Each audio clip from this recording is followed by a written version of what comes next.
bocah-bocah kabeh. Muga-muga sehat kabeh ya. Meniki Pak Guru arep ngajak bocah-bocah kabeh nonton wayang meniki. Lakone Karno Tanding. Yo, kabeh do siap-siap nonton wayang karo Pak Guru.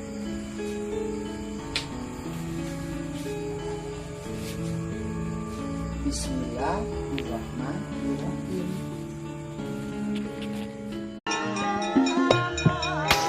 Alhamdulillah awake dhewe wis tekan panggonane. Iki Kisena Nugroho dalange kanthi cerita Karno Tanding. Iki Pak Guru Cuplik saka Aji Channel. Bocah-bocah uga iso buka dhewe ana ing Aji Channel. Iso uga bocah-bocah buka ana ing buku sinau basa Jawa supaya ngerti sak temene ceritane. Iki Adipati Karno karo kusire yaiku bapakne mertua dhewe yaiku Prabu Salya.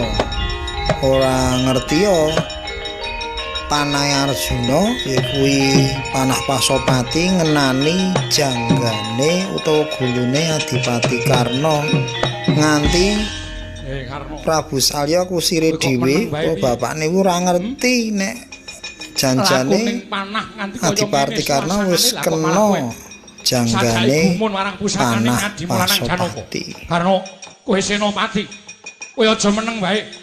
Ayo gage panahmu sing ngampuh tokno Karno kowe anakku.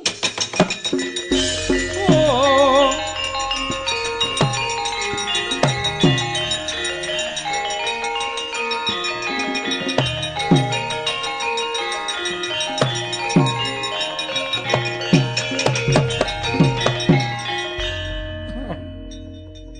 Ora ngira babar wis.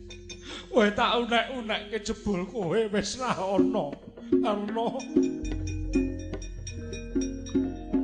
Oh.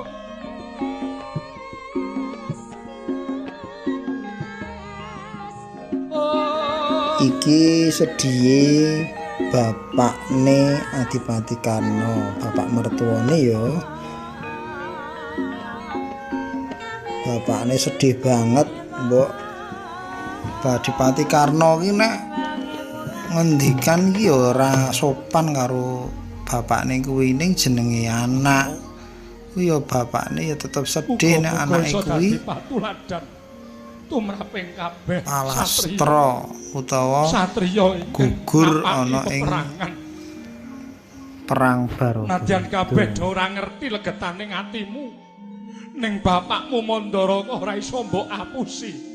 Aku ra iso mbok apusi Karno. Kamuktening anak adi-adimu Pandhawa mbok tomboki nganggo nyawamu sing larang dhewe Karno.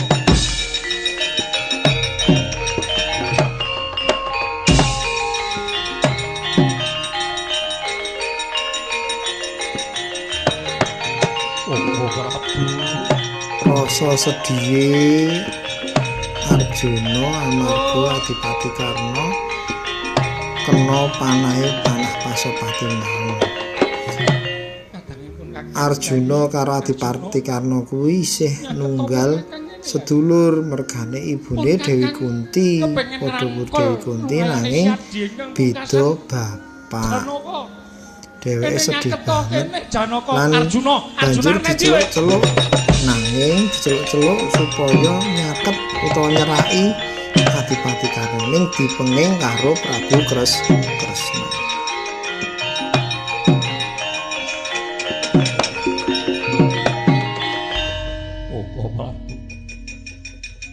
Koko Prabu Basukarna nimbali kaliyan kula.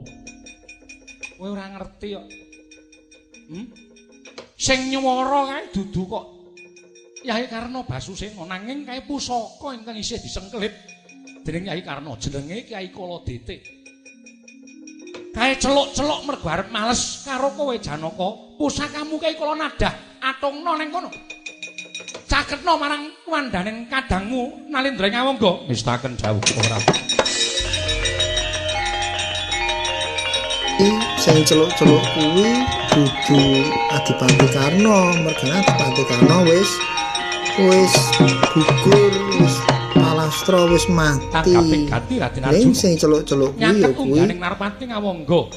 Nalika gamane Adipati Karna liyane jenenge Kaladete modot saking perangkane. Kuwi pengen males kekalipun wangsul mring Kaliwangan. Utawa Adipati Karna wis mati.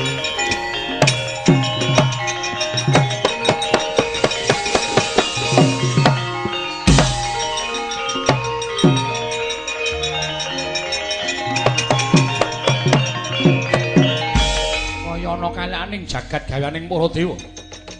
Dupike calan pusaka Kyai Kaladete. Lon-lonan tingkem netraning Narpati Basukarna. Ngalumpruk ponang raga dawah saking kreta mestaka gumlundung gugur madyaning pabaratan. Karo panah Pasopati.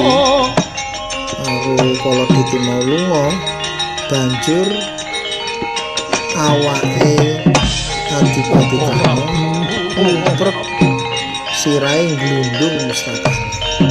Amarga wis ora ana sing nunggoni meneh, merga pusakane wis do lunga.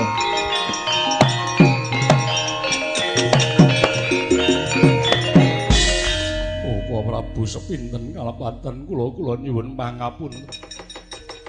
Koko Prabu dosa menapa ing badhe kula sandhang menawi ngantos kateman mekaten Koko Prabu. Janaka sing wis kelakon ya wis bocah-bocah kabeh amarga critane Karna Tanding wis rampung.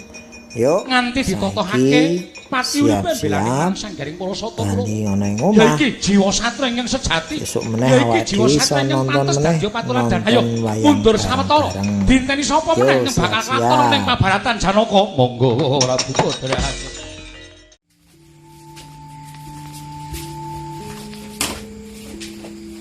Alhamdulillah wis tekan omah. Piye bocah-bocah mau wayange? Apik to? Lakon Karna Tanding. Kira-kira piwulang apa sing iso dijupuk saka crita kuwi? Bener bocah-bocah kabeh. Piwulange yaiku awake dhewe kudu duwe sifat satriya. Cirine apa? Siji, sifat satriya kuwi yaiku netepi janji. Di janji kudu ditepati utawa ditepi. Tapi lorone yaitu sifat satria yaitu wani mbela kebajikan. Nek apik iki awake dhewe kudu wani, nek bener awake kudu wani. Rasa wedi. Wis, ngono sik bocah-bocah ya. Maka wis bengi iki. Muga-muga sesuk iso ketemu meneh. Assalamualaikum warahmatullahi